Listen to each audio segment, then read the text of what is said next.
On Christmas Eve, my son uninvited me to dinner and locked the door. I walked to the station in the snow.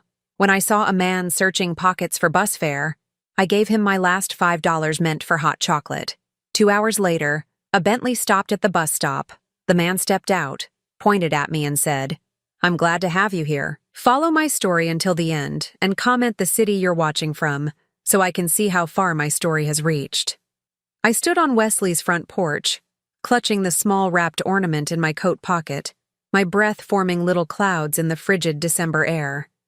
The house looked like something from a magazine, perfectly trimmed hedges dusted with snow, warm golden light spilling from every window, and that expensive wreath Sarah had probably ordered online hanging on the heavy oak door. My fingers were numb from the cold, but I'd been standing there for almost 10 minutes, working up the courage to ring the doorbell. 63 years old, and I still felt like a nervous child when it came to my own son. Through the bay window, I could see the Christmas tree, massive and perfectly decorated, nothing like the modest little tree I'd grown up with, or the scraggly ones Wesley and I used to decorate together when he was small. I caught glimpses of Wesley moving around inside, probably putting finishing touches on dinner. Sarah was there too, elegant as always in what looked like a new red dress.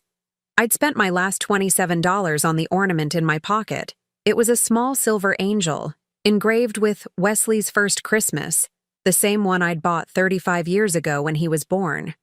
I'd saved it all these years, hoping someday we'd have the kind of relationship where I could give it to him, where he'd understand what it meant. Taking a deep breath, I finally pressed the doorbell. The chimes echoed through the house, some elaborate melody that probably cost more than my monthly groceries. I heard footsteps approaching, and my heart started beating faster. The door opened, and there was Wesley, my son, tall and handsome in his expensive sweater, but his face immediately hardened when he saw me. "Mom!" His voice was flat, like he was greeting a door-to-door salesman. "What are you doing here?" My voice caught. I'd rehearsed this moment so many times. "I brought you something for Christmas. I thought maybe we could—" "We told you not to come." Sarah appeared behind him, her perfectly manicured hand resting on his shoulder like a claim of ownership. "Wesley made it very clear that Christmas dinner is just for immediate family. Immediate family." The words hit me like a slap. I was his mother. If that didn't make me immediate family, what did?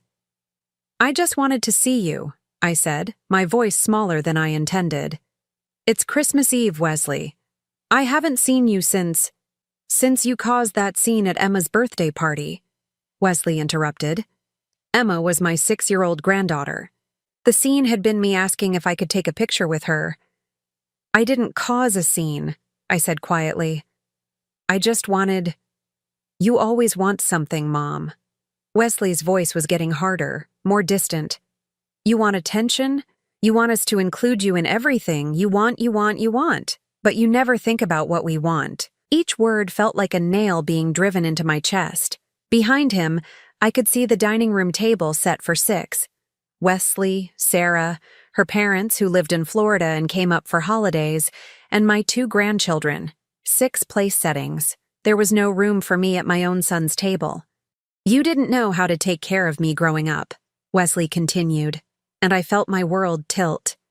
"You were always working, always tired, always making excuses. Now you want to be grandmother of the year? It doesn't work that way." I opened my mouth to explain about the double shifts I worked to keep food on the table after his father died, about coming home exhausted but still helping with homework, about every sacrifice I made so he could have a better life. But Sarah stepped forward. "Wesley's right, Rena. You had your chance to be a mother. You can't just show up now and expect to be part of our family. Our family. Not the family. Our family. As if I was some outsider trying to force my way in." I looked at my son, really looked at him. When had his eyes become so cold? When had he learned to look at me like I was nothing more than an inconvenience? "Please," I whispered, hating how desperate I sounded. "I just want to spend Christmas with my family." "This is my family." Wesley gestured behind him at the warm, glowing house. "My wife, my children, my in-laws. You made your choices a long time ago, Mom. I'm making mine now. The ornament felt heavy in my pocket. 35 years I'd saved it. 35 years of hoping that someday my son would understand how much I loved him. I think it's best if you leave, Sarah said, her voice sickeningly sweet. The children are getting upset. I could hear Emma and her little brother playing in the background, their laughter mixing with Christmas music.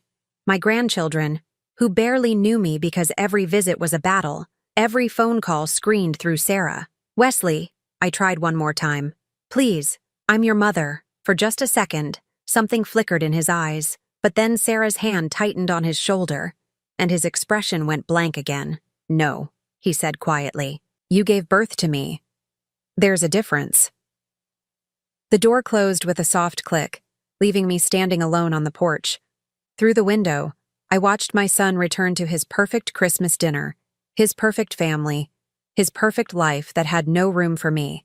I stood there for a long time, snow beginning to fall heavier now, soaking through my worn coat. The ornament seemed to burn in my pocket, a reminder of how foolish I'd been to think things could change. Finally, I turned and walked back down the driveway. My old Honda looked shabby next to Wesley's BMW and Sarah's Mercedes. Everything about me looked shabby compared to their life. I sat in my car for a few minutes, trying to stop crying.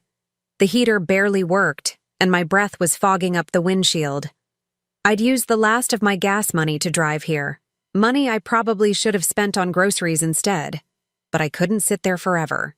The neighbors might call the police on the strange old woman parked outside. I started the car and drove away from Wesley's perfect neighborhood, away from the life I'd never be part of. The snow was coming down harder now, making driving treacherous. By the time I made it back to my side of town, the streets were slick and dangerous. I parked at the bus stop near my apartment. My car was on its last legs, and I didn't trust it to start again if the temperature dropped much more. The bus stop was just a bench under a flickering streetlight, no shelter from the snow. I sat down heavily, suddenly feeling every one of my 63 years. My feet were wet from snow that had seeped through the holes in my old boots.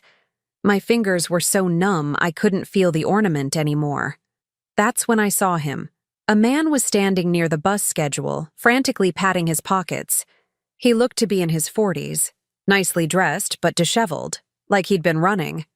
His hair was damp with snow, and he kept checking his watch with growing panic. "Excuse me," he called out to me. "Do you know when the next bus comes?" I squinted at the schedule through the falling snow. "Should be here in about 15 minutes. He let out a frustrated noise and went back to searching his pockets. "I can't find my wallet. I had it at the restaurant. I know I did. But now." He trailed off, looking genuinely distressed. I should have minded my own business. I had enough problems, but something about his desperation reminded me of myself, lost, stranded, with nowhere to go. "How much do you need?" I asked, though I already knew the answer. Bus fare downtown was $5. $5, he confirmed, then shook his head. "But I couldn't ask you to—" I reached into my purse and pulled out my last $5 bill, the money I'd been saving for a hot chocolate from the vending machine at the hospital where I worked part-time cleaning offices. $4.50 for something warm to drink on this cold night, and 50 cents left over for the tip jar I always contributed to. "Here." I held out the bill. The man stared at it, then at me. "I can't take your money. You don't even know me. It's Christmas Eve," I said simply. "Everyone deserves to get home for Christmas." He took the money with hands that were shaking, either from cold or emotion. "Thank you. Thank you. I'll pay you back, I promise. If you give me your address—" "Don't worry about it." I was already feeling the cold seeping deeper into my bones. $5 wasn't going to change my life, but it might change his night. "What's your name?" he asked. "Rena. Rena." He said it like he was memorizing it. "I'm Robert, and I meant what I said about paying you back." I just nodded and pulled my coat tighter around me. The bus would be here soon for him. For me, it was a longer walk home through the snow, but I'd manage. I always managed. Robert seemed like he wanted to say more, but the bus was already visible in the distance, its headlights cutting through the falling snow. As it pulled up to the stop, he turned back to me one more time. Merry Christmas, Rena. And thank you, really. The bus doors opened with a pneumatic hiss, and Robert climbed aboard. Through the snow-streaked window, I saw him take a seat and pull out a cell phone. The bus pulled away, leaving me alone at the stop again. I sat there for a long time after that, watching the snow fall and thinking about the day. Wesley's cruel words echoed in my head, mixing with the cold and exhaustion. You didn't know how to take care of me. You had your chance to be a mother. Maybe he was right. Maybe I had failed him so completely that nothing I could do now would ever be enough. The ornament was still in my pocket, a useless token of a love that wasn't wanted. I pulled it out and looked at it under the streetlight. Such a small thing to carry so much hope. I was about to put it back when I heard a car approaching. The headlights were too bright, too expensive looking for this neighborhood. It slowed as it passed the bus stop, then made a U-turn and pulled up beside me. The window rolled down, and my heart nearly stopped. It was Robert, the man I'd just given my last $5 to. But he wasn't in the bus anymore. He was in what looked like a Bentley, and he was pointing directly at me. Get in the car, Rena. I stared at Robert through the open window of what was definitely a Bentley, the kind of car I'd only seen in movies. The leather seats looked warm and inviting, but my mind was reeling. How did a man who couldn't afford bus fare 20 minutes ago end up in a vehicle worth more than my annual income? I don't understand, I said, my voice barely audible over the wind. Snow was accumulating on my shoulders, and I could no longer feel my toes inside my wet boots. Please, Robert said, his voice urgent but gentle. You're going to freeze out here. We can talk inside where it's warm. Every instinct told me to walk away. 63 years of life had taught me to be cautious of strangers, especially ones whose stories didn't add up. But the alternative was a 15-minute walk through increasingly dangerous snow to my empty apartment, where the heat barely worked, and I'd spend Christmas Eve alone with my thoughts about Wesley's rejection. The passenger door opened with a soft click. The interior was warm, smelling of expensive leather and subtle cologne. As I settled into the seat, I noticed details that made my confusion deepen. The dashboard looked like something from a spaceship, all digital displays and gleaming metal. This wasn't just any luxury car. This was the kind of vehicle driven by people who appeared on magazine covers. Thank you, I said quietly, still trying to process what was happening. But I don't understand how— I owe you an explanation, Robert interrupted, pulling away from the curb. The car moved so smoothly, I barely felt we were moving at all. And an apology. He was different now, more composed, more confident. The desperate man searching his pockets for bus fare had been replaced by someone who clearly belonged in a car like this. But his eyes in the rearview mirror still held the same intensity that had struck me at the bus stop. Where are we going? I asked, suddenly realizing I'd gotten into a stranger's car without asking the most basic questions. Somewhere we can talk privately. Don't worry, it's a public place. A coffee shop that stays open late on Christmas Eve. The streets looked different from inside the Bentley. The same neighborhood I'd walked through countless times seemed smaller somehow, less threatening. Other cars moved out of our way as if Robert's vehicle commanded automatic respect. You gave me $5, he said suddenly. Your last $5, for a complete stranger. How do you know it was my last $5? Robert was quiet for a long moment, his hands steady on the steering wheel. Because I've been watching you, Rena, for weeks. My blood turned to ice. What? Not like that, he said quickly, seeing my expression in the mirror. Not in any way that should frighten you, but I've been. Observing your daily routines, your kindness to others, the way you live your life. I pressed myself against the passenger door, my hand finding the handle. Stop the car. Let me out right now. Rena, please. I know how this sounds, but you're not in any danger. I need you to trust me for just a few more minutes. Trust you? My voice was rising with panic. You just admitted to stalking me? And you want me to trust you? Robert pulled into the parking lot of an all-night diner, the kind of place that catered to shift workers and insomniacs. Through the windows, I could see a handful of customers nursing coffee cups and looking as lost as I felt. He turned off the engine but made no move to get out. "My name is Robert Hayes," he said, turning to face me fully. "I'm a private investigator. Someone hired me to gather information about you." The words hit me like physical blows. Information about me? What kind of information? Everything. Your daily routines, where you work, who you interact with, how you spend your money, whether you have any problematic behaviors. My mind raced. Who would hire someone to investigate me? I don't have enemies. I barely have friends. Robert's expression was pained. Someone who wants to prove you're an unfit person. Someone who needs evidence that you're irresponsible, selfish, maybe mentally unstable. The pieces began clicking together in a way that made me sick. Sarah. He nodded grimly. "Your daughter-in-law hired me 2 months ago. She wanted documentation that would support certain legal proceedings." Legal proceedings. The words echoed in my head as I tried to understand what was happening. What kind of legal proceedings? The kind that would prevent you from having any legal rights regarding your grandchildren, and possibly other matters involving inheritance or end-of-life decisions. I felt like I was drowning. Sarah hadn't just been manipulating Wesley against me. She'd been building a case, gathering evidence, preparing to destroy whatever remained of my connection to my family. "Why are you telling me this?" I asked, my voice hollow. Robert ran a hand through his hair, looking suddenly exhausted. "Because what happened tonight, you giving me your last $5, knowing you needed it for yourself, it changed everything. I've been documenting your life for 2 months, Rena. I've watched you buy groceries for your elderly neighbor when her Social Security didn't cover everything. I've seen you stay late at work to help the younger cleaning staff learn their jobs better. I've watched you save every penny just so you could buy Christmas presents for grandchildren who barely know your name."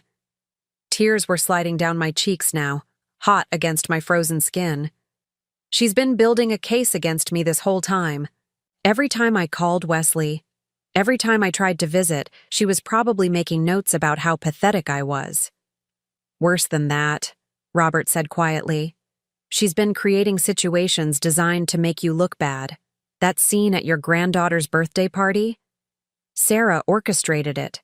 She told Emma not to talk to you, then made sure everyone saw how difficult you were being when you tried to connect with your own granddaughter. The betrayal was so complete, so calculated, that I couldn't even feel angry. There was only a hollow emptiness where my heart should be. How long have you known? That she was setting me up? I started suspecting it about 3 weeks ago.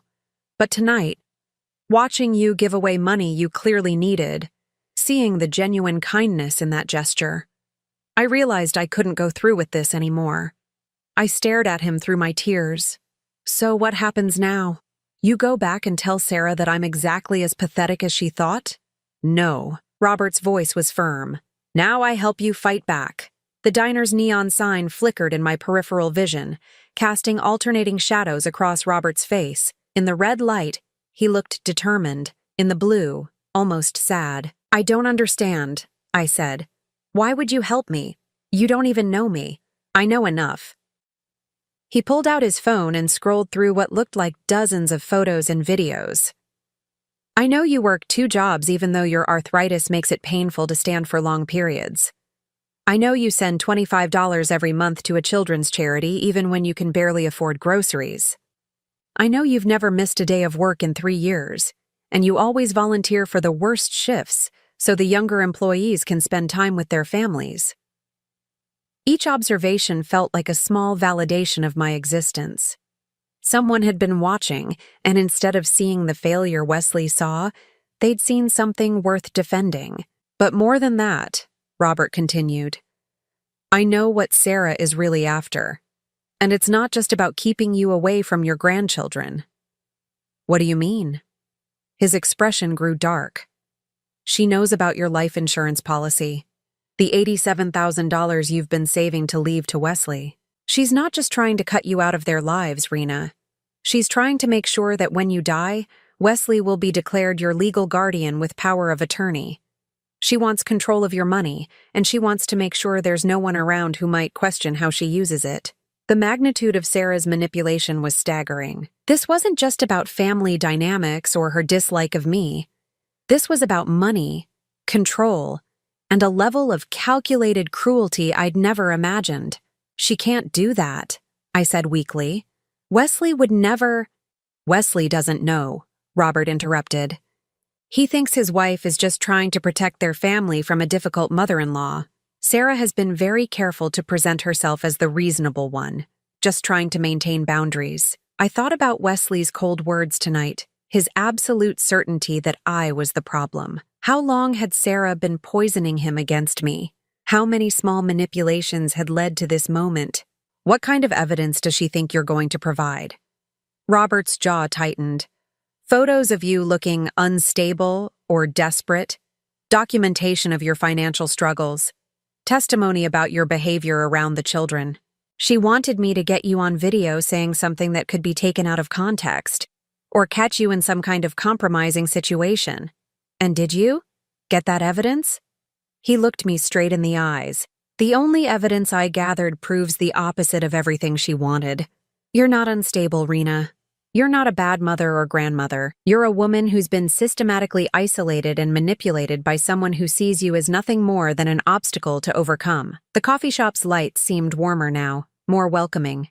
Through the window, I could see a young waitress refilling someone's cup, probably working Christmas Eve to make ends meet, just like I would be tomorrow, going in to clean offices while other people spent the holiday with their families. "So, what do we do?"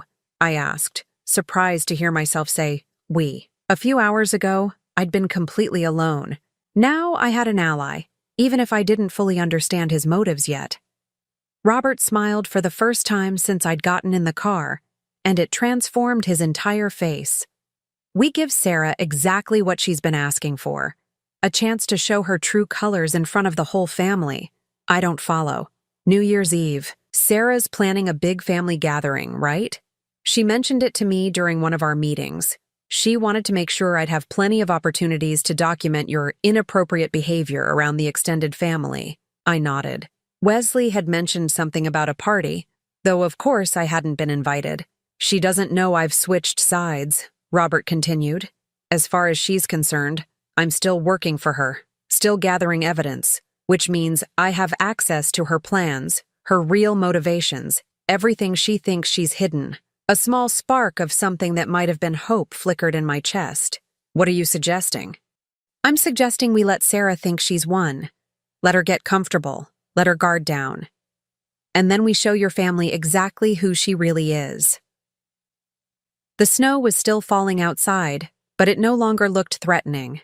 It looked clean, fresh, like it was washing away everything that had come before and preparing the ground for something new. "Why?" I asked one more time. "Why are you willing to risk your career to help me?" Robert was quiet for a long moment, watching the snow accumulate on the windshield. When he finally spoke, his voice was soft but steady. "Because 30 years ago, a woman about your age gave my family $5 when we were stranded at a bus stop on Christmas Eve. My father had just lost his job, we'd been evicted from our apartment, and we were trying to get to a shelter before they closed for the night. That $5 got us there safely." My breath caught. "Robert, it wasn't about the money," he continued. "It was about someone seeing us as human beings worth helping when everyone else looked right through us. That woman probably saved our lives, and I never got a chance to thank her." He turned to look at me, and I saw my own reflection in his eyes. Not the pathetic old woman Wesley saw, but someone worth fighting for. "I can't repay her anymore," Robert said, "but I can repay her kindness, and I think I just found the perfect way to do it." Robert's office was nothing like I'd expected. The 23rd floor of a downtown high-rise with floor-to-ceiling windows overlooking the city lights. Everything was clean lines and expensive furniture, the kind of place that screamed success. I felt out of place in my damp coat and worn boots, but Robert didn't seem to notice. "Coffee?" he asked, moving to a machine that looked more complicated than my entire kitchen. "Please." I was still trying to process everything he'd told me in the car. Sarah had hired him. For 2 months, someone had been watching my every move, documenting my life like I was some kind of criminal. Robert handed me a steaming mug, real ceramic, not the paper cups I was used to. The coffee was rich and warm, probably worth more per ounce than I spent on groceries in a day. "I want to show you something," he said, settling behind his desk. "But I need you to prepare yourself. What you're about to see, it's going to be difficult." I set down my coffee with hands that weren't quite steady. "Show me." Robert opened his laptop and turned the screen toward me. The first thing I saw was a photo of myself, taken from across a parking lot. I was coming out of the grocery store, struggling with bags that were clearly too heavy for me. The timestamp showed it was from 3 weeks ago. "She wanted documentation of your daily activities," Robert explained, clicking to the next image. "Proof that you were struggling financially, that you looked." He paused, choosing his words carefully. "Unstable." The next photo showed me at the bus stop near my apartment, waiting in the rain because my car wouldn't start. I remembered that day. I'd been running late for my cleaning job at the hospital, and I'd called in to explain I might be a few minutes behind schedule. In the photo, I looked bedraggled and desperate. "Sarah's instructions were very specific," Robert continued. "She wanted pictures that would make you look like a burden, someone who couldn't take care of herself, let alone be trusted around children." Photo after photo scrolled by, me counting change at the grocery store, me walking to work because I couldn't afford gas, me sitting alone at the diner on Thanksgiving because I had nowhere else to go. Each image felt like a violation, but worse than that, they told the story Sarah wanted told, of a pathetic old woman barely hanging on to dignity. "This is what she was planning to show Wesley," I said, my voice barely a whisper. "Along with this." Robert clicked to a new folder, and suddenly I was looking at video footage. The quality was poor, clearly shot from a distance, but I could see myself clearly enough. I was at Emma's 6th birthday party, the one Wesley had mentioned as my scene. "Watch carefully," Robert said. "This is what really happened that day." In the video, I could see myself arriving at the park where they'd held the party. Emma ran toward me with a big smile, but before she could reach me, Sarah intercepted her. I watched Sarah lean down and whisper something in Emma's ear. Immediately, Emma's expression changed from excited to confused. "She told Emma you were sick," Robert said quietly, "that you might be contagious, and she shouldn't get too close." On screen, I watched myself try to interact with my granddaughter, saw Emma's reluctant responses, her obvious confusion. Then I saw Sarah position herself to make it look like I was being pushy, demanding attention from a child who was clearly uncomfortable. "The way Sarah edited this footage for Wesley, it looked like you were harassing Emma. She cut out the part where she poisoned Emma's mind against you." Tears were streaming down my face now. "She planned it. All of it. Every interaction you've had with your family for the past 3 months has been orchestrated by Sarah. She's been setting traps, creating situations designed to make you look bad." Robert clicked to another video, this one from what looked like a security camera. "This is from the hospital where you work. Sarah came by 2 weeks ago, pretending to be a concerned family member checking on an elderly relative who was acting strangely. In the footage, I could see Sarah talking to my supervisor, Mrs. Chen. She was animated, concerned, explaining something that was clearly troubling her deeply. What was she telling her? That your behavior at home had been erratic. That Wesley was worried about your mental state, but didn't want to hurt your feelings by addressing it directly. She suggested that if there were any problems with your work performance, they should document them carefully." My stomach dropped. "Did she find anything? Problems with my work?" Robert's expression softened. "The opposite. Mrs. Chen told Sarah that you were one of their most reliable employees, that you'd never missed a day, never had a complaint, always went above and beyond. She actually asked Sarah if she was sure she was talking about the right person." Relief flooded through me, followed quickly by anger. Sarah was trying to get me fired. She was trying to build a case that you were declining mentally and couldn't be trusted with responsibilities. If she could get you fired, lose your income, make you more dependent on Wesley's help, it would support her narrative that you needed to be taken care of. The pieces were falling into place now, creating a picture so calculated and cruel that I could barely comprehend it. This wasn't just dislike or even hatred. This was a systematic campaign to destroy my life. "There's more," Robert said, his voice grave. "And this is the part that made me realize I couldn't continue working for her." He opened another file, and I heard Sarah's voice before I saw her face. The recording quality was crystal clear. Robert had obviously been wearing some kind of device during their meetings. "I need something definitive," Sarah's voice said. "Something that would hold up in court if necessary." "What kind of court proceedings are you anticipating?" Robert's voice responded. "Well, if something were to happen to Rena, an accident, a health scare, anything that proved she couldn't take care of herself, Wesley would need to step in as her guardian. But there are legal requirements for that. We'd need to prove she's incompetent." My blood ran cold. She was talking about having me declared mentally incompetent. "And if Wesley became her guardian," Robert's recorded voice prompted, "then he'd have control over her finances, her medical decisions, everything. Which is really what's best for everyone, including Rena. She's clearly struggling to manage on her own." "What about her life insurance policy?" There was a pause on the recording, then Sarah's voice again, sharper now. "How do you know about that?" "It came up in my financial background check. $87,000, with Wesley named as beneficiary." "Exactly. And right now, if something happened to Rena, Wesley would inherit that money directly. But she's stubborn enough that she might change her will if she gets angry with us. If Wesley is her legal guardian, he can make sure that doesn't happen." I felt sick. She wasn't just trying to cut me out of their lives. She was planning for my death, making sure she'd control whatever I left behind. "The thing is," Sarah continued on the recording, "Rena's already old and not in great health. These things have a way of working themselves out naturally, if you know what I mean." The implication hung in the air like a toxic cloud. Robert stopped the recording and looked at me with something that might have been pity.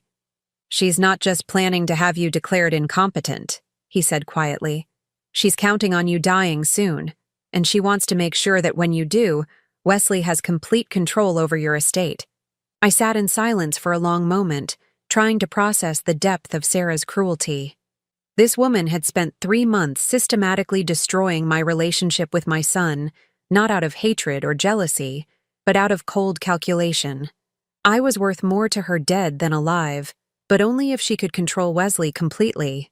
"How long have you known?" I asked finally. "About her real plans?" "I started suspecting something was wrong about a month ago. The requests were getting more specific, more invasive. She wanted me to try to catch you doing something that looked dangerous or reckless. She suggested I might try to provoke you somehow, get you upset enough to say something that could be taken out of context." "Did you try to provoke me?" Robert shook his head. "I followed you for weeks, Rena. I watched you live your life with more grace and dignity than anyone should have to under those circumstances. I saw you give up meals so you could afford Christmas presents for grandchildren who barely know your name. I watched you stay late at work to help train new employees, even when you weren't being paid for the extra time. I documented every act of kindness, every small sacrifice, every moment that proved exactly the opposite of what Sarah wanted me to find." He opened another folder on his laptop, this one filled with videos and photos I'd never seen before. Me helping my elderly neighbor, Mrs. Rodriguez, carry her groceries up the stairs. Me staying after my shift to help a new cleaner understand how to properly sanitize the operating rooms. Me at the diner, sharing my meal with a homeless man who'd been turned away from the shelter. "I've been investigating people for 15 years, Robert said. "I've seen real mental illness, real incompetence, real danger. What I saw when I watched you was a woman who'd been systematically isolated and impoverished, but who never let it break her spirit." Looking at those images of myself through Robert's eyes, I saw something I hadn't recognized before. Not the failure Wesley believed I was, not the burden Sarah wanted to prove I'd become, but someone who'd survived and remained kind despite everything. "What about tonight?" I asked. "The bus stop, giving you the $5. Was that part of your investigation?" Robert's expression grew complicated. "I was supposed to meet Sarah tonight to deliver my final report, but I couldn't do it. I couldn't hand over evidence that would destroy an innocent woman's life." So I went to the bus stop instead, planning to take the bus downtown and disappear. Find a way out of this contract without hurting you. But you didn't have money for the bus. I'd thrown my wallet in a trash can 6 blocks away. I was so disgusted with myself, with what I'd been hired to do, that I couldn't stand to carry the money Sarah had paid me. He leaned back in his chair, running a hand through his hair. When you gave me that $5, money you clearly needed for yourself, it crystallized everything I'd been feeling. Here was a woman who'd been painted as selfish and irresponsible, giving her last money to a stranger. It was the final proof I needed that everything Sarah had told me about you was a lie. So what happens now? I asked. Sarah's expecting a report. Robert smiled, and for the first time since I'd met him, it reached his eyes. She's going to get one, just not the one she's expecting.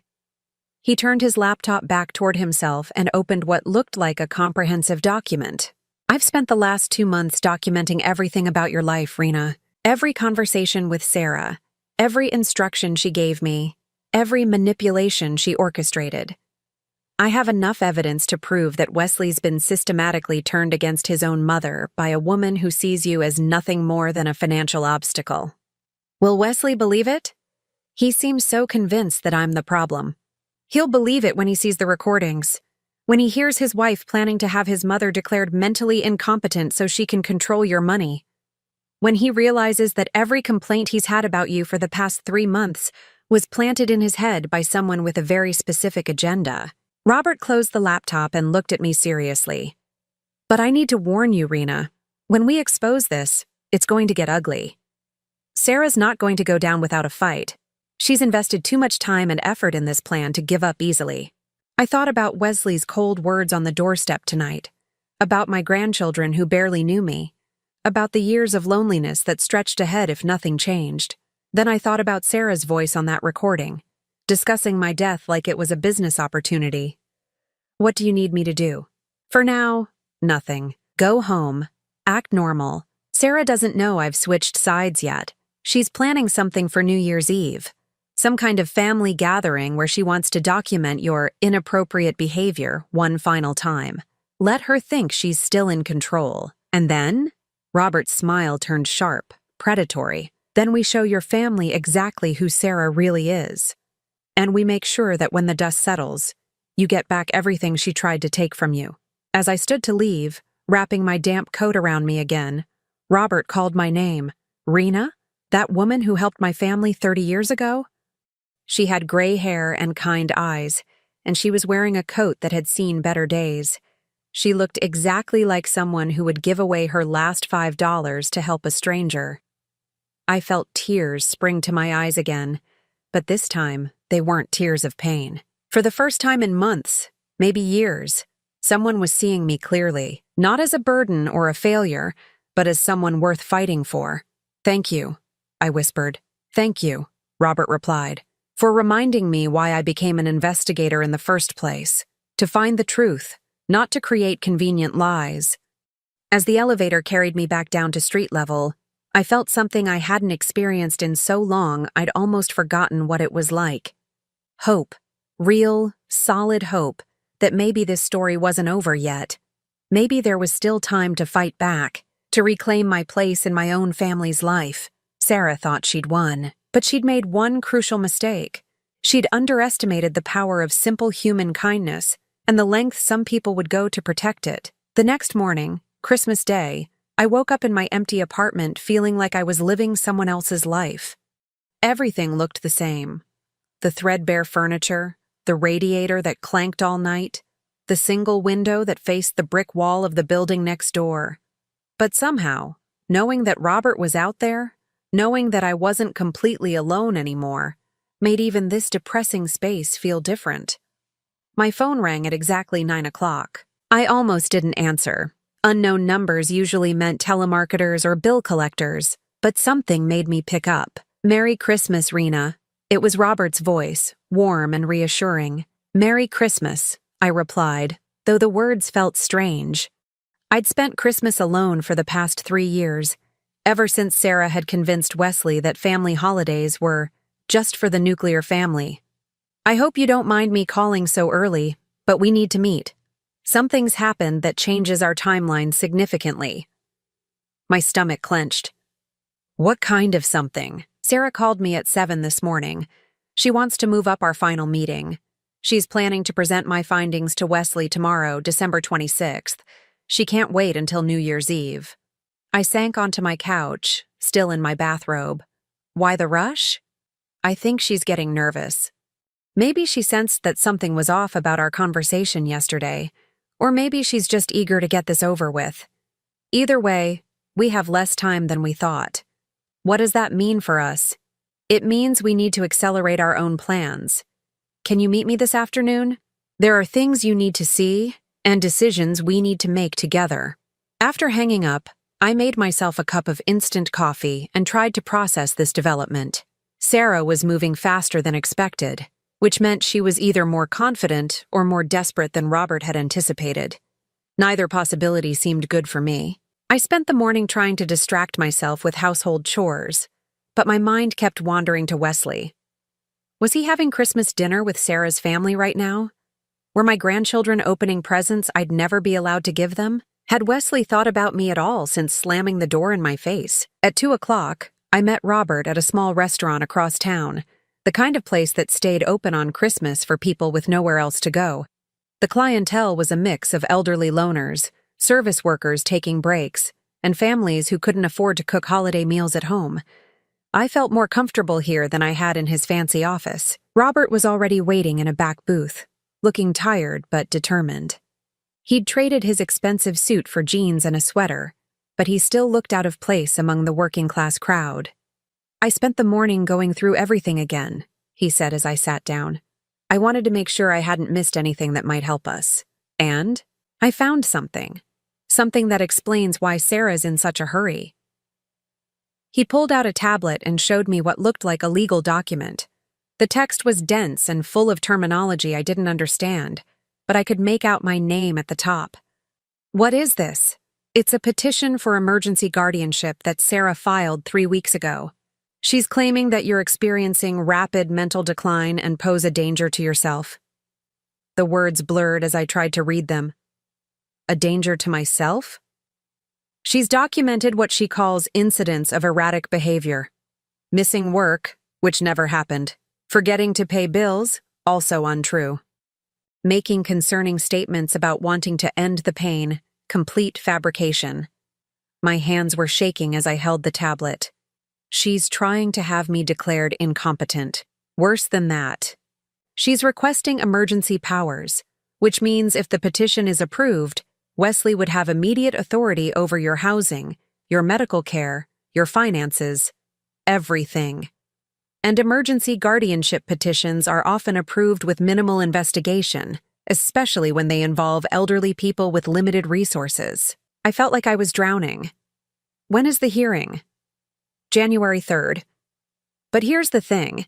If Sarah presents my investigation as supporting evidence of your mental decline, the petition becomes much stronger. She's been planning this perfectly, building a case piece by piece. The restaurant suddenly felt too small, too hot. I couldn't breathe properly. She's going to win, isn't she? Wesley will believe her report, and the court will believe both of them. Not if we get to Wesley first. Robert leaned across the table, his expression intense. I've been thinking about this all morning. Sarah's weakness is her confidence. She thinks she's thought of everything, covered all her bases. But she made one crucial mistake. What mistake? She hired an honest investigator. He opened another file on his tablet, this one showing what looked like a detailed timeline. Every conversation Sarah and I had was recorded. She insisted on it, wanted documentation of my progress. Every instruction she gave me, every lie she told, every manipulation she orchestrated, it's all here. I studied the timeline, seeing dates and times that corresponded to moments I remembered. The birthday party incident, the visit to my workplace, Wesley's increasingly cold treatment of me over the past months. This proves that Sarah was orchestrating everything? More than that, it proves she was planning to have you declared incompetent from the very beginning. This wasn't just about keeping you away from the grandchildren. This was always about gaining legal control over your life and your money. Robert scrolled to another document. And there's something else. Something I discovered when I was doing the financial background check Sarah requested. The screen showed what looked like a bank statement, but not one I recognized. What is this? It's Wesley's checking account. Sarah added me as an authorized investigator so I could access financial records if needed. Look at the transactions from the past 6 months. I scanned the numbers, not understanding what I was supposed to see. There were regular deposits, Wesley's salary I assumed, and then various withdrawals and expenses. But some of the amounts seemed unusually large. Here, Robert pointed to a series of withdrawals. $1,500 to Legal Services LLC in October, another $2,000 in November, $3,000 just last week. What's Legal Services LLC? The law firm handling Sarah's guardianship petition. Wesley's been paying the legal fees to have his own mother declared incompetent, and he doesn't even know it. The betrayal was so complete, so devastating, that I couldn't even cry anymore. Sarah hadn't just manipulated Wesley emotionally. She'd been using his own money to finance her legal attack against me. There's more, Robert continued, his voice grim. Look at this expense from 2 months ago. He pointed to a line item that read, Private Investigation Services, R. Hayes Consulting, $5,000. Wesley paid your fee? To investigate me? Without knowing what he was paying for, Sarah told him it was for a background check on a potential business partner. She's been using his money to fund every aspect of her campaign against you. I stared at the numbers, trying to process the implications. My son had unknowingly paid thousands of dollars for someone to spy on me, to build a case for having me declared mentally incompetent, to destroy what remained of our relationship. How long do we have before she presents this to Wesley? She wants to meet with me at 4 o'clock tomorrow afternoon. She's planning to show Wesley my report immediately afterward, probably at dinner tomorrow night. Then she'll file the amended guardianship petition with my findings as supporting evidence. And the court hearing? January 3rd, just over a week away. I felt the walls closing in around me. A week to somehow undo months of careful manipulation, to convince Wesley that his wife had been systematically destroying his relationship with his mother, to fight a legal battle I couldn't afford with evidence I didn't understand. I can't win this, I said quietly. Even with your help, even knowing the truth, I can't compete with Sarah's resources and planning. Robert was quiet for a long moment, stirring his coffee thoughtfully. When he finally spoke, his voice was determined. You're right that we can't win this fight on Sarah's terms. But what if we change the battlefield entirely? What do you mean? Sarah's plan depends on controlling the narrative, presenting information in a specific way at a specific time. But what if Wesley heard the truth before she had a chance to spin it? He won't listen to me. He made that clear on Christmas Eve. He might not listen to you. But he'll listen to his wife's own voice, recorded without her knowledge, planning to manipulate him and steal from his mother. Robert leaned forward, his eyes bright with possibility. Sarah doesn't know I've turned against her. She's expecting to meet with me tomorrow to collect evidence that will destroy you. But what if, instead of giving her ammunition, I gave Wesley the truth? You want to tell Wesley everything? I want to show Wesley everything. The recordings, the financial evidence, the real timeline of Sarah's manipulation. I want him to hear his wife's voice planning to have his mother declared mentally incompetent so she can control your money. My heart started beating faster. Would he believe it? The evidence is overwhelming, Rena. Wesley's been manipulated, but he's not stupid. When he sees the proof, when he hears Sarah's own words, he'll understand what's been happening. For the first time since this nightmare began, I felt a flicker of real hope. When would you tell him? Tomorrow morning. I'll call him early. Tell him I have urgent information about the investigation Sarah commissioned. I'll meet with him before Sarah has a chance to present her version of events. And then? Robert's smile was sharp, determined. Then we let Sarah walk into a trap of her own making. She thinks she's about to deliver the final blow against you. Instead, She'll walk into a room where Wesley already knows the truth about what she's been doing. I tried to imagine the scene. Sarah, confident and prepared, presenting her carefully constructed case to a husband who already knew she'd been lying and manipulating him for months. The thought was both terrifying and exhilarating. What if it doesn't work? What if Wesley chooses to believe Sarah anyway? Robert's expression grew serious. Then we fight this in court. I have enough evidence to prove that Sarah's guardianship petition is based on fraudulent claims. It would be a harder battle, and more public, but we could win. And if we lose in court, we won't lose, Rena. Not with the evidence we have, but if somehow the impossible happened, if every system failed. He paused, meeting my eyes steadily. Then I'd make sure you had options. Ways to protect yourself that Sarah couldn't touch. I didn't ask what he meant by that.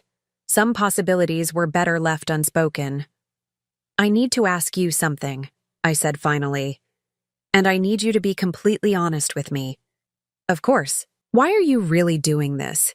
You said it was about repaying a kindness from 30 years ago, but this goes way beyond that. You're risking your career, possibly your safety. People like Sarah don't lose gracefully. Robert was quiet for a long time, staring out the restaurant window at the empty Christmas streets. When he finally spoke, his voice was soft but steady. My mother died 3 years ago. Alzheimer's. My sister and I had to put her in a care facility because we couldn't manage her needs anymore. He turned back to me, and I saw pain in his eyes that had nothing to do with our current situation. The last 2 years of her life, she didn't recognize us.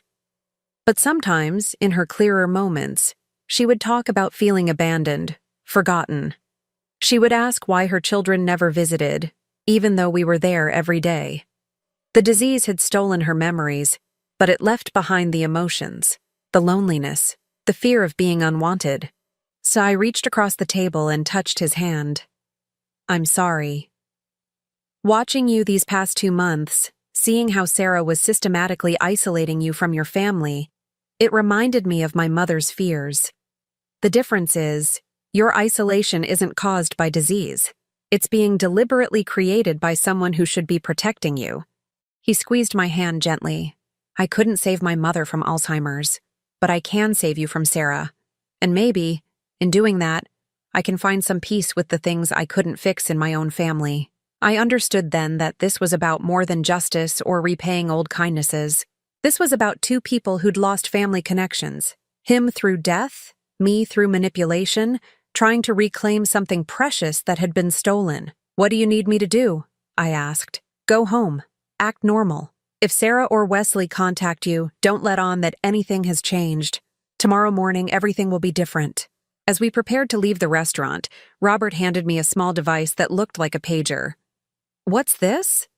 Emergency communicator. If something goes wrong, if Sarah suspects anything, if you feel unsafe for any reason, press this button. I'll get an alert and come to wherever you are immediately. The weight of it in my palm was both comforting and terrifying. Do you think I'll need it? Robert's expression was grim. I hope not, but Sarah's invested too much in this plan to give up easily. When she realizes she's lost control of the situation, she might do something desperate.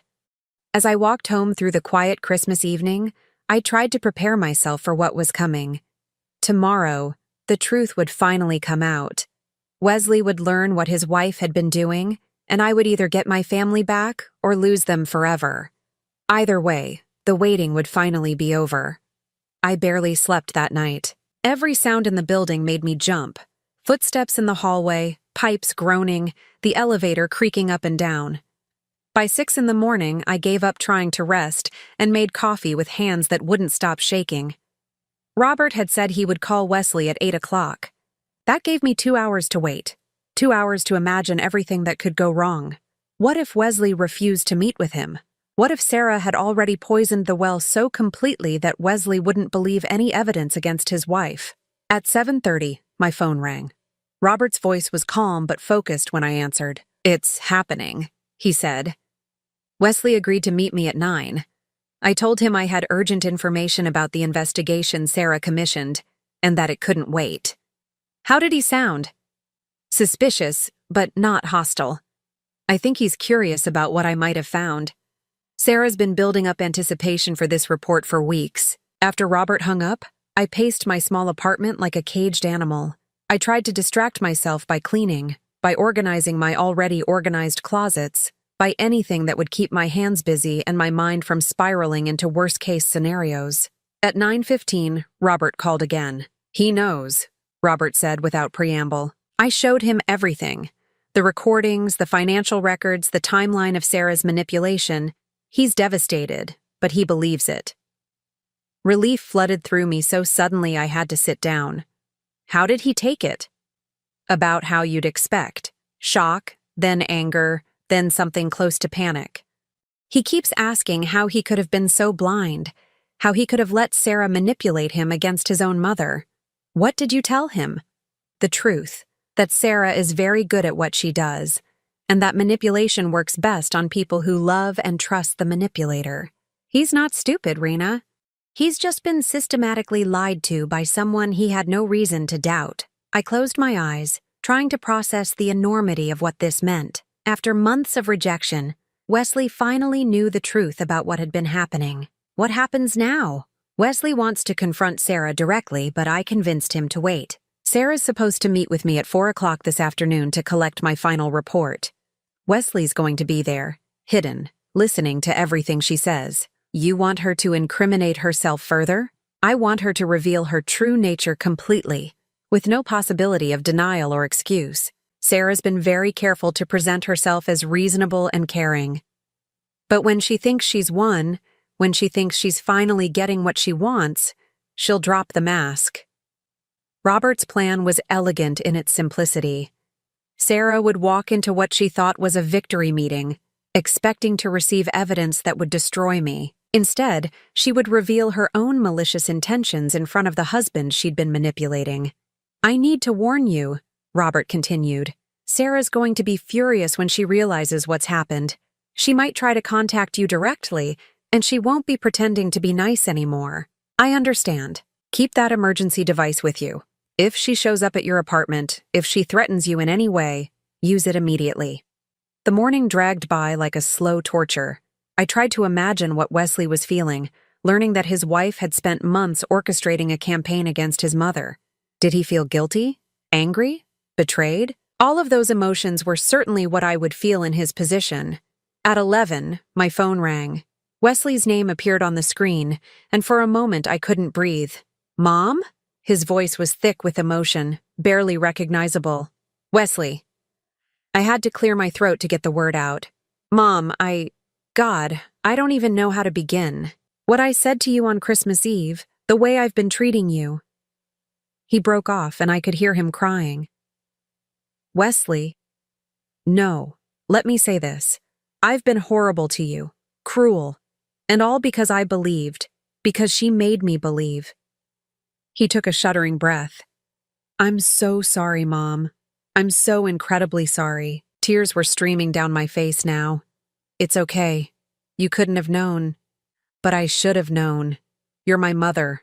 I should have trusted you over anyone else. I should have questioned why suddenly everything you did seemed wrong to me. Sarah's very convincing, I said gently. She made you see what she wanted you to see. The things she said about you, the stories she told. Mom, I've been paying thousands of dollars for a legal case against you that I didn't even know about. My own money was being used to try to destroy you. The pain in his voice was almost unbearable. Wesley, listen to me. What matters now is that you know the truth. We can get through this together. Can we? Can you forgive me for what I've put you through? You're my son, I said simply. There's nothing to forgive. We talked for almost an hour. Wesley told me how Sarah had gradually changed his perception of me, always with seemingly reasonable explanations and loving concern.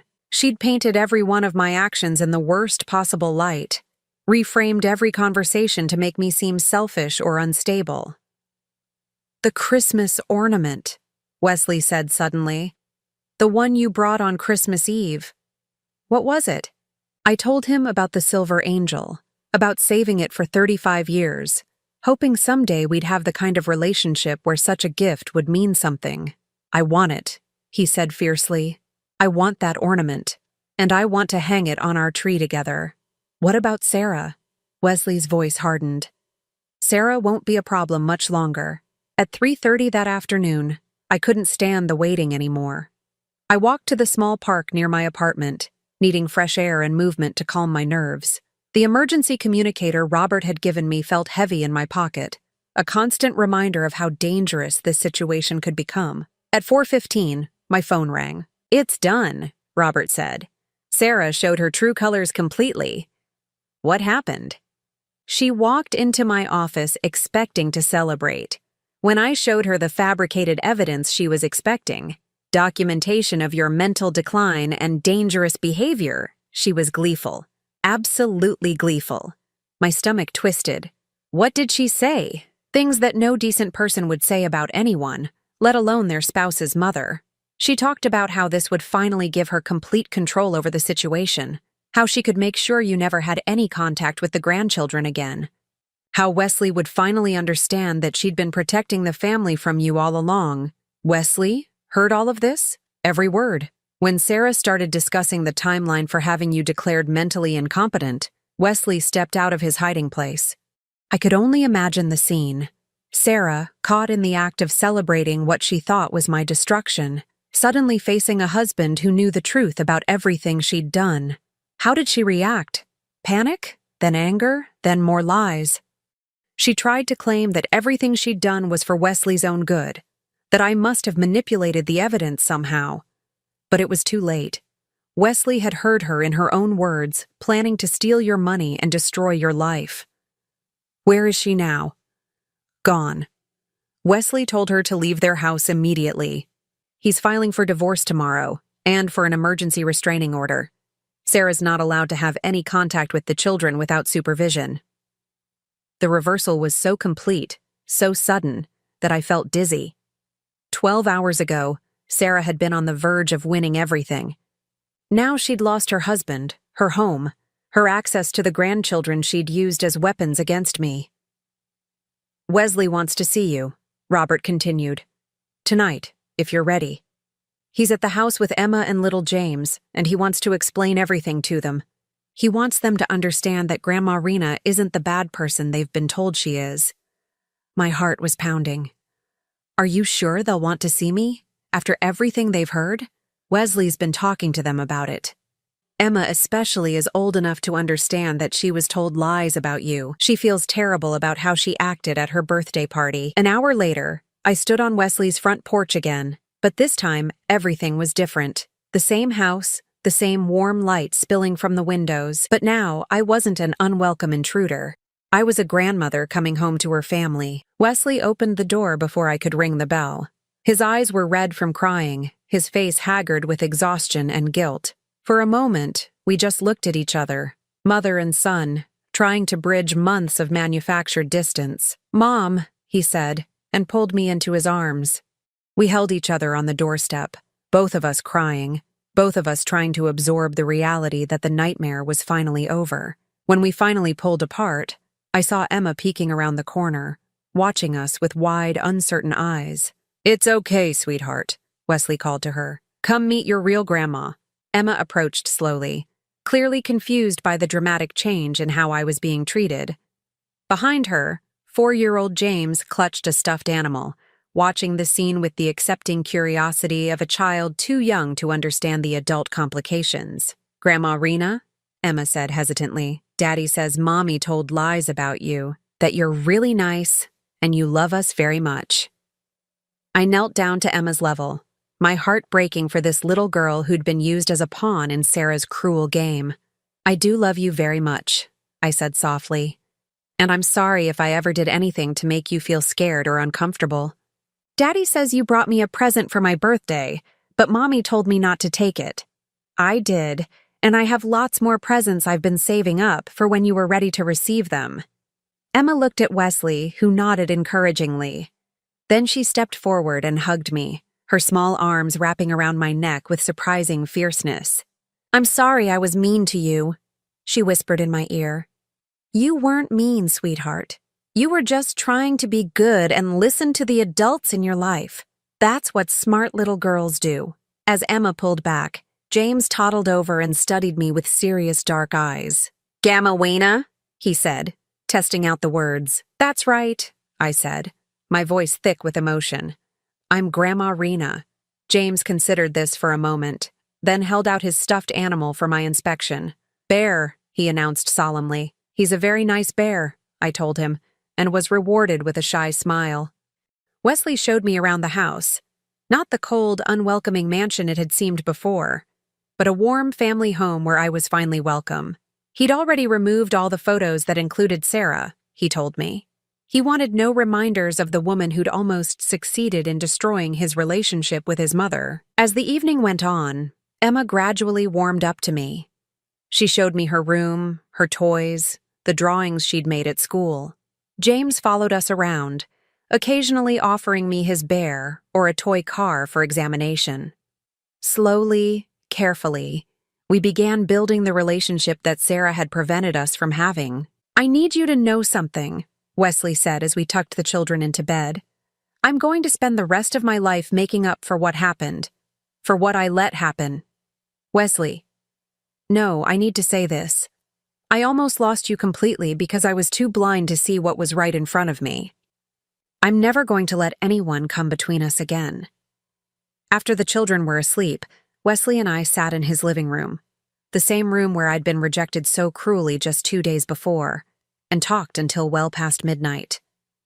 He wanted to know everything about the past months, about how I'd survived Sarah's campaign against me, about whether I could ever truly forgive him. There's something else, Wesley said finally. The guardianship petition Sarah filed.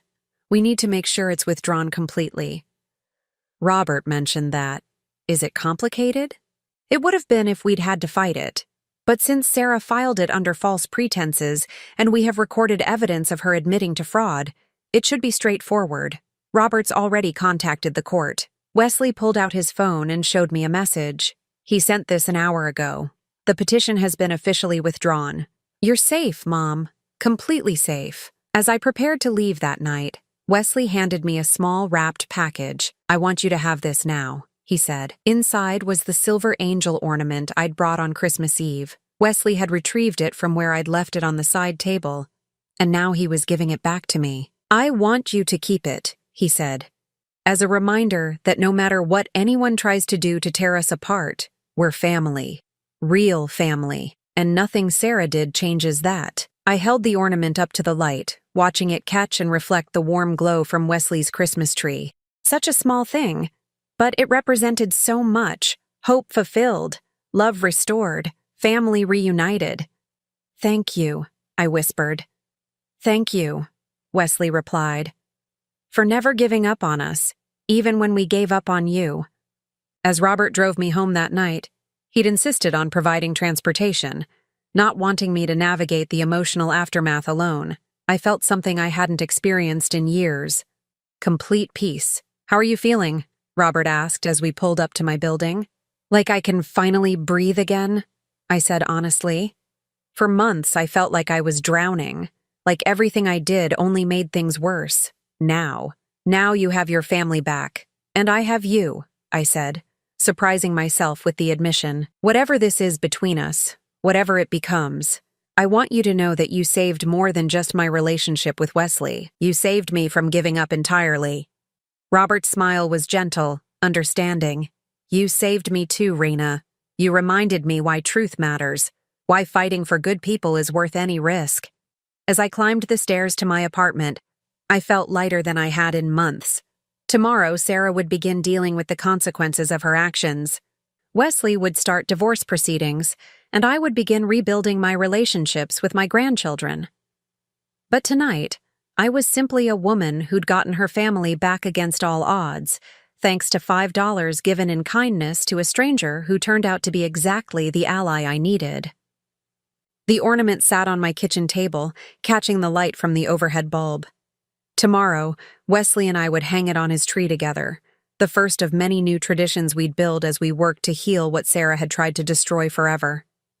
6 months later, I stood in the kitchen of my new apartment, a bright, spacious place just 10 minutes from Wesley's house, watching my granddaughter Emma help me frost cupcakes for her little brother's 5th birthday party. Flour dusted her dark hair, and chocolate icing smeared her cheek, but her concentration was absolute as she carefully piped frosting flowers onto each cupcake. "Like this, Grandma Rena?" she asked, showing me her handiwork. "Perfect, sweetheart. James is going to love them." It was hard to believe how much had changed since that snowy Christmas Eve when I'd given my last $5 to a stranger at a bus stop. The stranger who had become so much more than an ally in my fight against Sarah's manipulation. "Is Robert coming to the party?" Emma asked, as if reading my thoughts. "He is," I said, unable to suppress my smile. "He'll be here soon." Emma grinned. "Good. He promised to teach James how to make paper airplanes." Robert had become a fixture in our lives over the past months, but not in the way I'd originally expected. What had started as professional assistance had gradually transformed into something deeper, more personal. He attended family dinners, helped Wesley with legal paperwork related to the divorce, and had won over both grandchildren with his patience and gentle humor. As for Sarah, she had disappeared from our lives as completely as if she'd never existed. The divorce had been finalized 3 months ago, with Wesley retaining full custody of the children.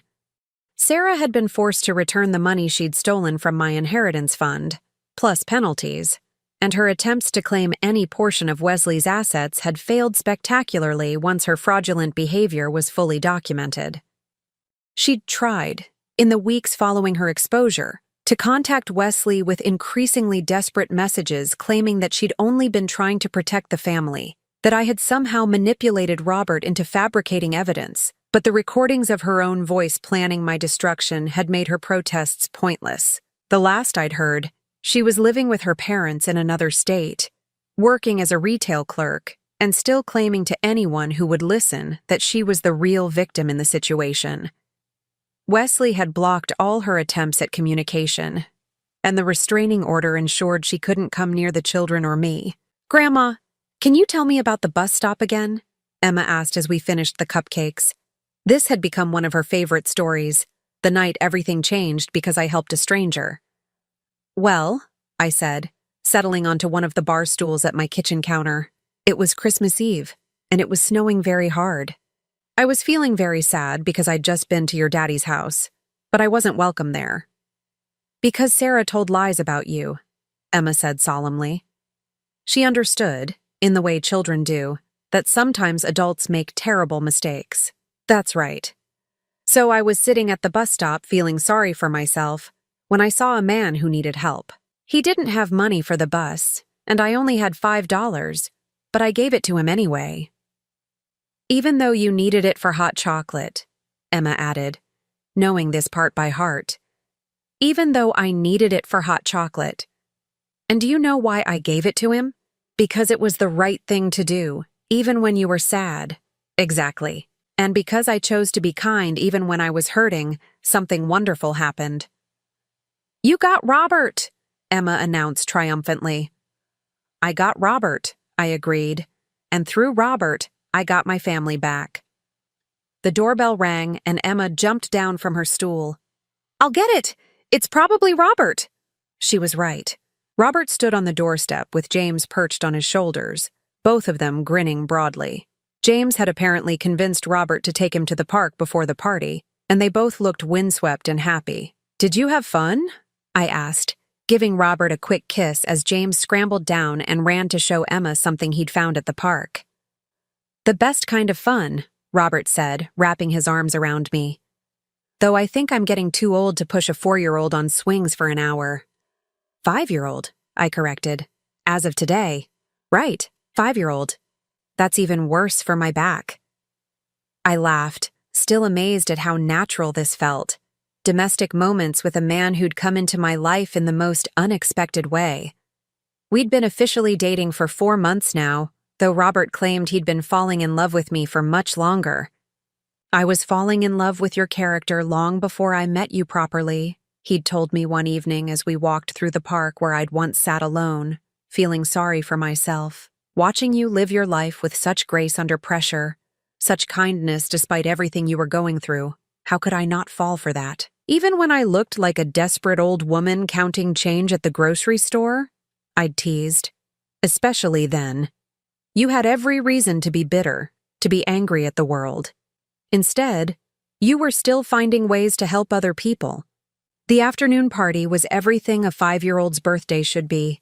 Chaotic, loud, and full of laughter.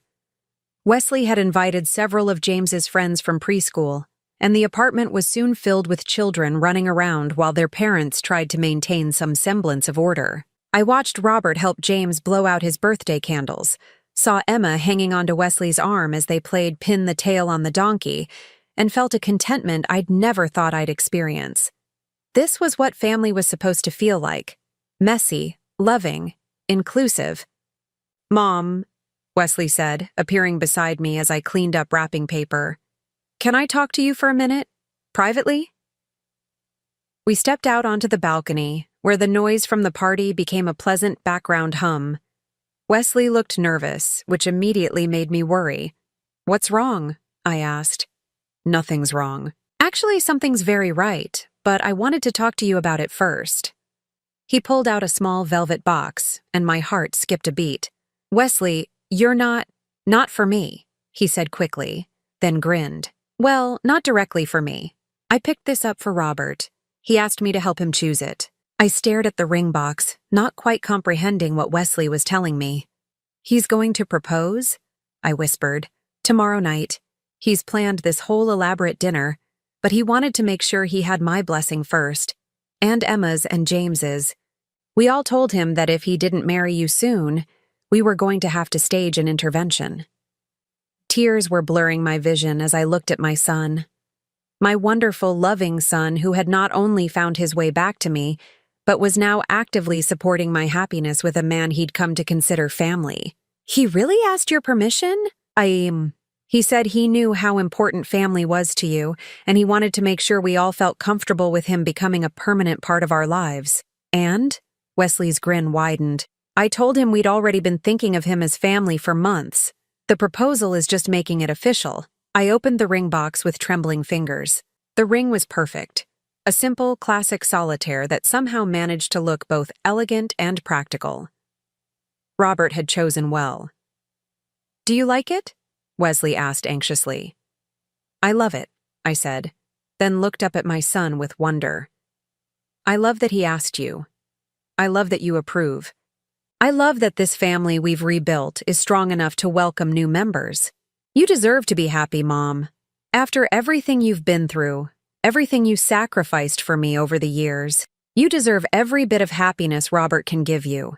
We stood on the balcony for a few more minutes, watching the city below us come alive with evening lights. A year ago, I'd been alone, rejected, facing a future that held nothing but increasing isolation. Now I had my family back, my grandchildren in my life, and a man who loved me planning to propose tomorrow night. "There's one more thing," Wesley said as we prepared to go back inside. "Robert wanted me to tell you, he's not just proposing marriage. He wants to adopt Emma and James officially, if that's something you'd be comfortable with." I nearly dropped the ring box. Adopt them? Their biological father is completely out of the picture. Sarah made sure of that years ago. She didn't want James's father involved because he didn't meet her social standards. And Emma's father has never shown any interest in being a parent. But I'm not their mother. That's your decision to make. Wesley shook his head. "If you marry Robert, you'll be their step-grandmother. But more than that, you'll be part of their legal family in a way that no one can ever take away again. Robert wants to make sure that what happened with Sarah can never happen again." The thoughtfulness behind the proposal took my breath away. Robert wasn't just asking me to marry him. He was asking to join our family completely, permanently, in every legal and emotional way possible. "What did you tell him?" I told him I couldn't think of anything that would make me happier than having him as the children's father. He loves them, Mom. Really loves them. Not just tolerates them because he loves you. Inside, the party was winding down. Parents were collecting tired children and leftover cupcakes, and James was beginning to show signs of the inevitable post-party crash. Robert was sitting on the floor with Emma, teaching her the paper airplane techniques he'd promised, while James leaned against his shoulder, fighting sleep. Watching them together, I could see what Wesley meant. Robert wasn't performing the role of caring adult. He genuinely enjoyed spending time with the children, patiently answering their endless questions, remembering their preferences and fears and silly jokes. "You're thinking very hard about something," Robert observed as the last guest departed and we began the final cleanup. "Just thinking about how much has changed," I said honestly. "Good changes? The best changes." That evening, after Wesley took the children home to their own beds, Robert and I sat on my couch sharing leftover birthday cake and talking about the day. He seemed more nervous than usual, confirming Wesley's revelation about tomorrow night's plans. "Rena," he said suddenly, setting down his fork and turning to face me fully. "Yes? Do you ever think about the future? About what you want the rest of your life to look like?" I smiled, knowing where this was heading, but wanting to let him find his own way there. "I think about it more now than I used to. For a long time, I couldn't see past just surviving each day. Now I can imagine actually being happy. What would that happiness look like?" I considered the question seriously. "It would look like family dinners where everyone feels welcome. It would look like grandchildren who run to me when they're hurt instead of running away. It would look like someone to share the good news with, and someone to hold me when the news is bad." Robert took my hands in his expression tender and serious. "It would look like waking up next to someone who loves you exactly as you are?" "Yes," I whispered. "It would look exactly like that." We sat in comfortable silence for a moment, both of us aware that we were on the verge of something life-changing, but neither quite ready to take the final step. "Robert," I said finally, "whatever you're planning for tomorrow night, are you sure? I'm 63 years old. I come with a complicated family situation, a limited income, and probably not many years left of being able to keep up with those grandchildren." Robert laughed softly, bringing my hands to his lips and kissing my knuckles gently. "Rena, you gave away your last $5 to help a stranger on the worst night of your life. If that's not proof that you're exactly the kind of person I want to spend whatever years I have left with, I don't know what would be. Even though I'm old and set in my ways? Especially because you're wise and know what really matters. Even though I cry at commercials and worry too much about everyone? Especially because you have the biggest heart of anyone I've ever known." I leaned against his shoulder, feeling the solid warmth of him, the steady rhythm of his breathing. "I love you, Robert Hayes. I love you too, Rena. More than I ever thought I could love anyone." The next evening, Robert took me to dinner at the same diner where we'd had our first real conversation 6 months earlier. He said he wanted to come full circle, to propose in a place that represented new beginnings rising from the ashes of old endings. When he got down on one knee beside our booth, presenting the ring Wesley had shown me the day before, I said yes, before he could even finish asking the question. "Are you sure?" he asked, laughing as he slipped the ring onto my finger. I had a whole speech prepared. "I'm sure," I said, pulling him up for a kiss as the other diner patrons applauded around us. "I've been sure since the night you came back for me at that bus stop." We were married 3 months later in Wesley's backyard, surrounded by family and friends. Emma was my maid of honor, James was Robert's best man, and Wesley walked me down the aisle with tears streaming down his face. Sarah did not try to disrupt the wedding. She did not send messages or make threats or attempt any kind of revenge. She had simply vanished from our lives as completely as if she'd never existed, leaving behind only the memory of lessons learned about the importance of protecting the people we love.